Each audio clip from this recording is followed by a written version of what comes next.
ต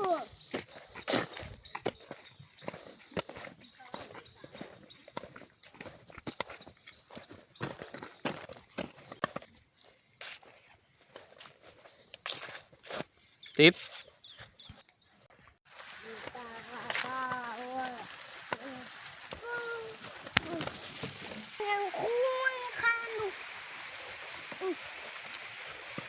สบายดีเนาะทุกคนมื้อนี้เราพยายามเบ็ดกบเนาะ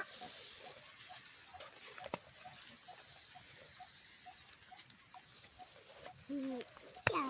แบบ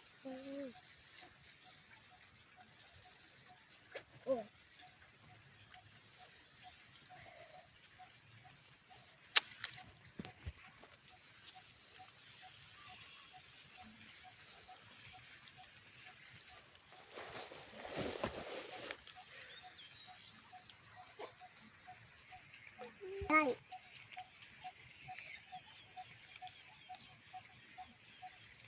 บ่ได้ไปก่อน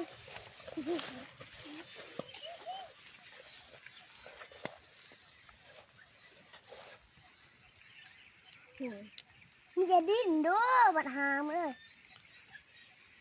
โอ้ยเหี้ยอะไรวะเนี่ย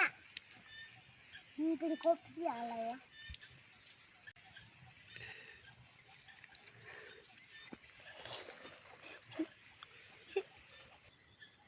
ไป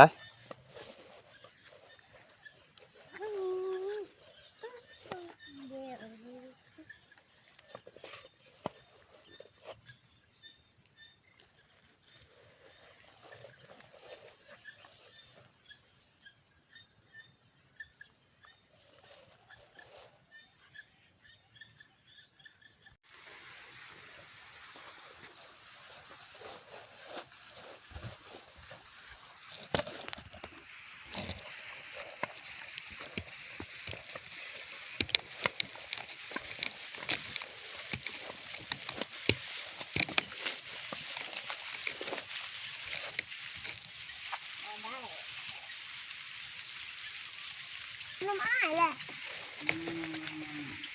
ที่ดูนี่มีหนังทีเดียวฮะ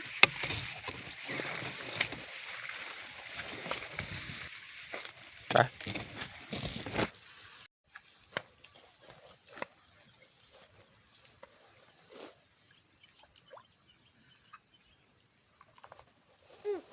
เที่ยว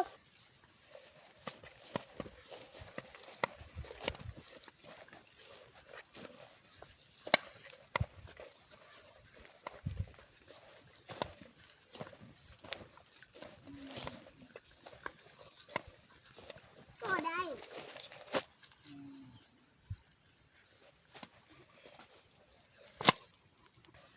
เขามันเผาไว้เด้อ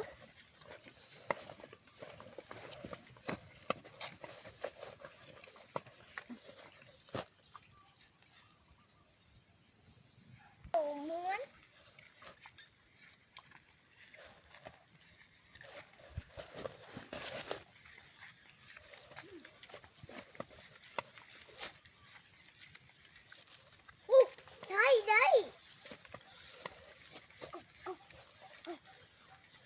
โอ้ตัวละเนี่ยตะเคียวว้าวมานเว้ยเนี่ยเคียวตัวนี้ตายตะเคียวบนนั่นนะเคียวใกล้ๆกันบนนี่เคียวกันเด้อเคียวนี่นะ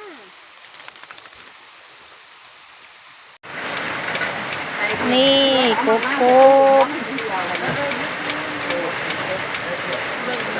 บที่เดลต้าพยายามนี่